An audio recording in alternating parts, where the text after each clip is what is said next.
La dialectique, c'est un concept fondamental. C'est-à-dire, nous, pour les travailleurs sociaux, on est...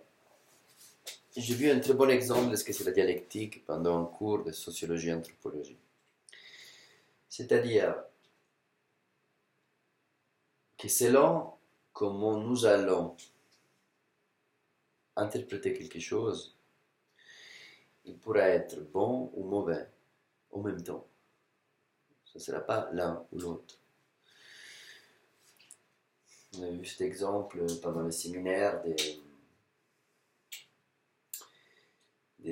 cet enfant qui s'était vu crier, qui s'était vu dire par la maîtresse arrête d'aboyer comme un chien.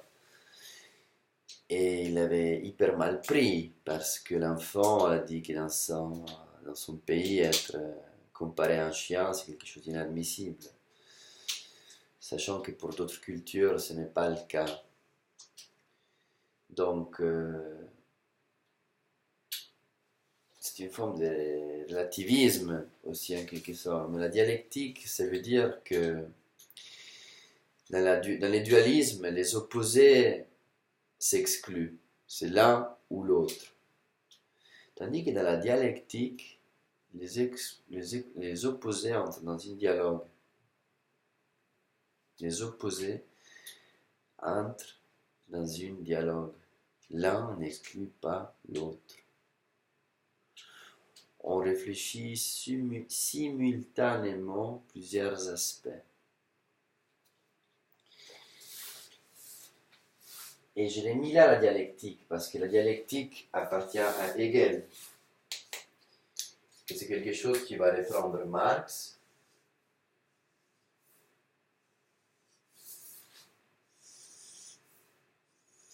Et qui va reprendre Vallon.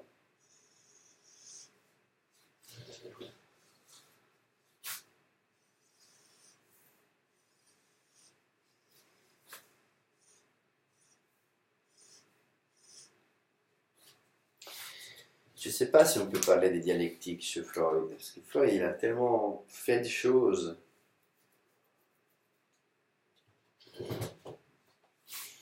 Mais en tout cas, une chose certaine, c'est que Vallon, il emploie la dialectique de Hegel. Pour Vallon, c'est vraiment très important l'idée de Marx. Marx, influencé par Hegel, et donc par l'idée de dialectique. C'est-à-dire,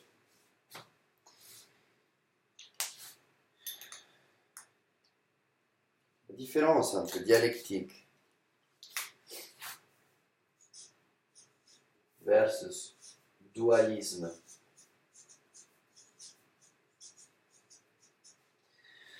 Je saute un petit peu de tous les côtés, mais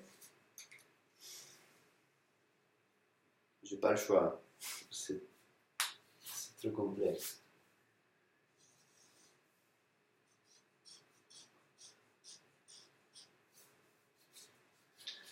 Bah, nous on l'a vu, hein. C'est-à-dire que les dualismes, vous les voyez chez Freud, parce qu'avant de parler des dialectiques, il fallait que je comprenne un petit peu qu'est-ce que c'est ces dualismes pour voir la différence et voir cet renouvellement dans la méthode, dans comment on appréhende la réalité, dans ce qu'on appelle ces virages épistémologiques. Ce n'est pas une rupture épistémologique. Mais par exemple, une rupture épistémologique, ça serait entre croire en Dieu et devenir athée. Bam! C'est une rupture. Là, il y a un virage parce que c'est une continuité.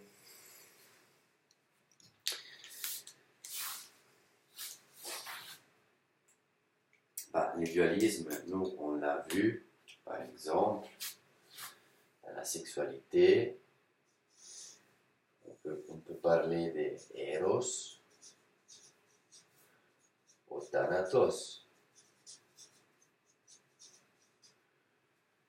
Déjà ça, c'est un clivage. Le dualisme, c'est un clivage.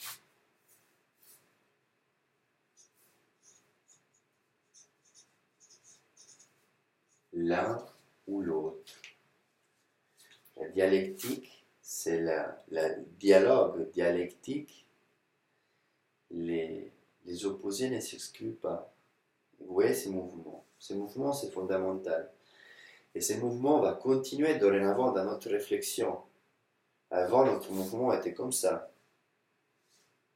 Était l'un ou l'autre.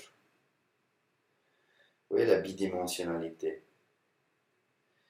Là, ça devient dialectique.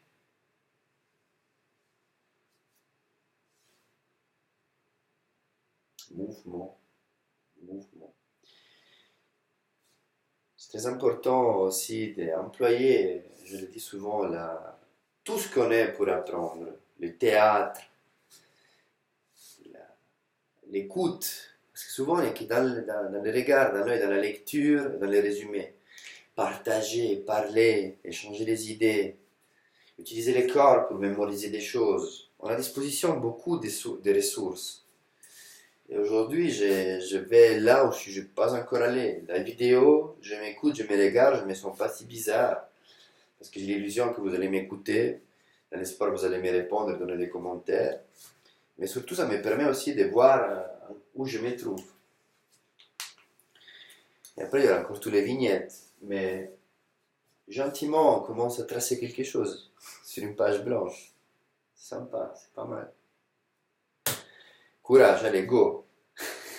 Donc, virage épistémologique, dialectique, dualisme, Eros, Thanatos. Donc, clivage. Après, je ne sais pas si j'aurai le courage de revoir pour une fois en détail toute la question de Freud et de leurs différentes phases.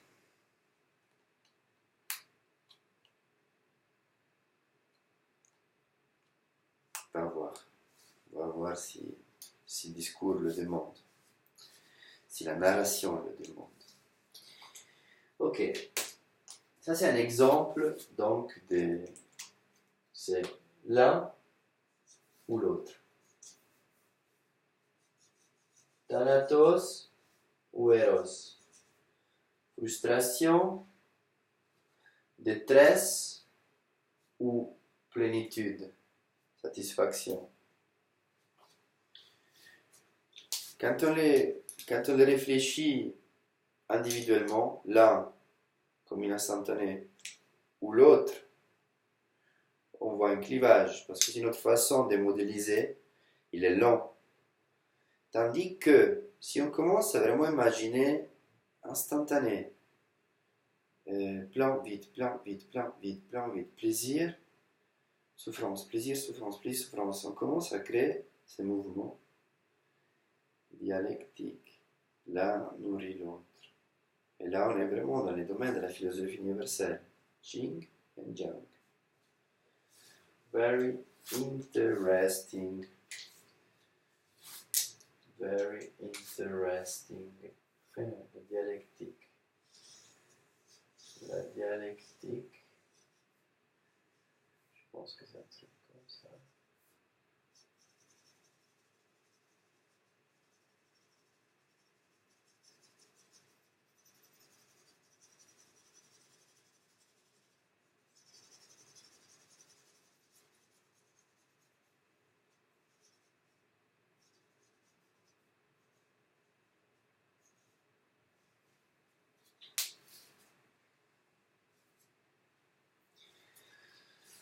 Donc, chez Rivalon, c'est très important.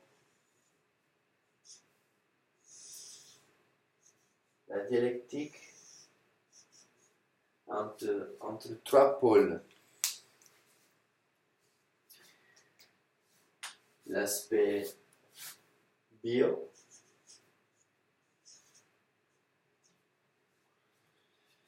l'aspect social et l'aspect psychisme. Du moment qu'on commence à employer la méthode dialectique, Nous pouvons aussi inclure dans les tours des concepts, des pensées, plusieurs éléments en rotation. Tout élément discute au même temps. Là, on met à l'épreuve notre capacité d'abstraction. Fermer les yeux et réussir à imaginer ces pôles qui interfèrent, qui interagissent au même temps. C'est une vision qui va un petit peu vers la systémique, j'oserais dire, où on prend en considération toutes les interactions entre tous les éléments. Je ferme la parenthèse, parce que je n'ai pas la certitude de ce que je viens de dire.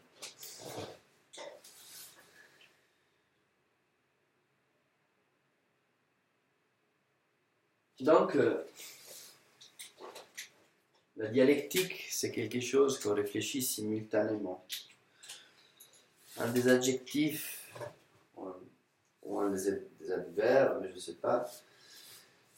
Donc, pour moi, la dialectique simultanément. C'est des processus qu'on réfléchit simultanément. Donc, rivalon,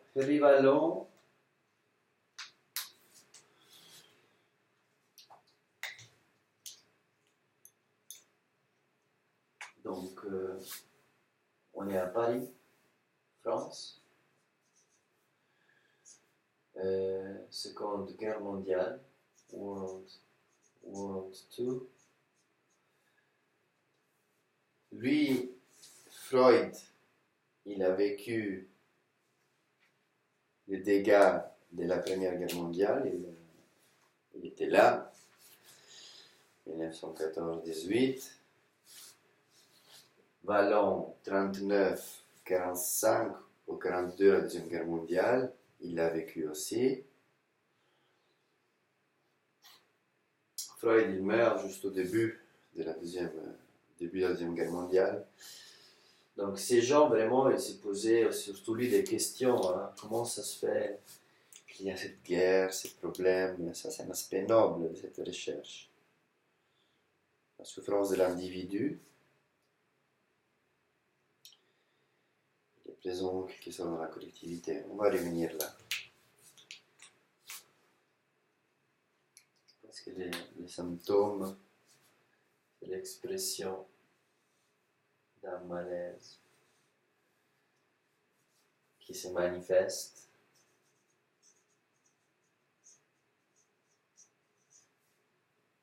sous forme de névrose, de psychose.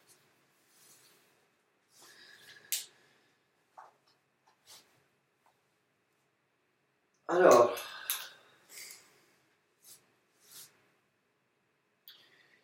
les virages épistémologiques, donc c'est-à-dire les points de contact et de disjonction.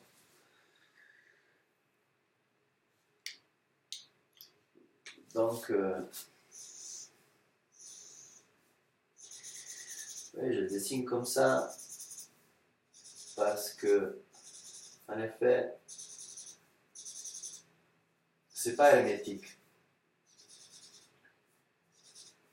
Il y a des choses qui passent, et il y a des choses qui passent pas d'une mentalité à l'autre. Donc, il y a des choses qui arrivent jusqu'à Vallon.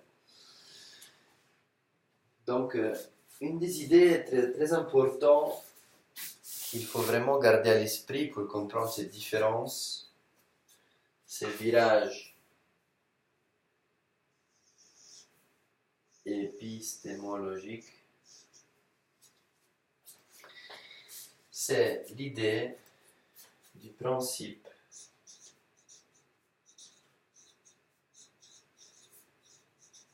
du plaisir.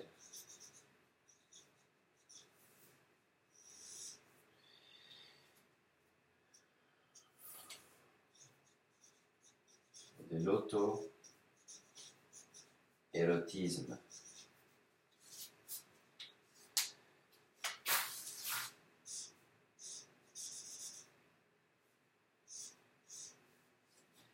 Ces principes de plaisir et de auto-érotisme fait que pour Freud, l'enfant, il est un tyran. Donc, il est fondamentalement mauvais en quelque sorte. Parce que tout est en fonction de lui, en fonction de ses besoins à satisfaire. Le principe de plaisir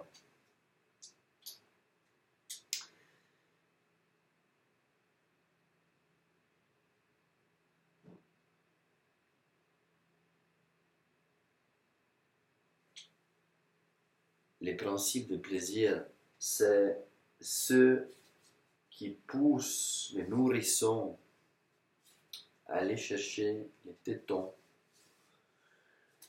qui est nous la définition comme un téton. Un téton, pour lui, c'est un objet partiel. Pour lui, c'est la source du sévrage. Donc, nourrisson, objet partiel, sévrage, ça c'est des termes importants pour bien décrire avec rigueur les étapes dont on parle. Un bébé, c'est pas un nourrisson. Donner du lait, c'est pas du sévrage. Bien que c'est la même chose d'un côté, mais la précision là, cette rigueur nous aide dans cette mapping très complexe et fort intéressant. Donc, auto-érotisme, c'est assez égoïste. On est d'accord, c'est pour moi, auto. Et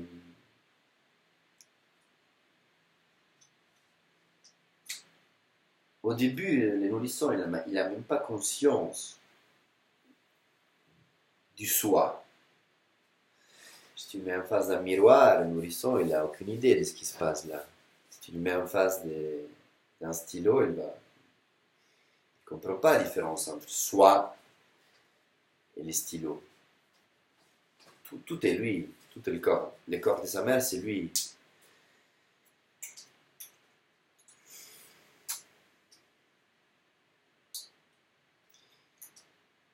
C'est lui qui fait venir la nourriture du ciel, en quelque sorte. Il pleure, on lui fait un câlin, on le réchauffe. Il pleure, on lui donne à manger. Ce qu'il a besoin, il est tout de suite satisfait. Donc, c'est une vision qui peut-être est valable. Mais en tout cas, cette idée donc de, si on veut, un enfant tyran va se dévier. C'est-à-dire que si on a dit un virage épistémologique va changer de trajectoire chez Vallon. Donc l'épistémologie, comme on l'a dit, c'est des lunettes qu'on met. Donc une idée est reflétée, est vue dans une autre façon. Et donc l'enfant tyran, au contraire, chez Vallon, c'est l'enfant solidaire.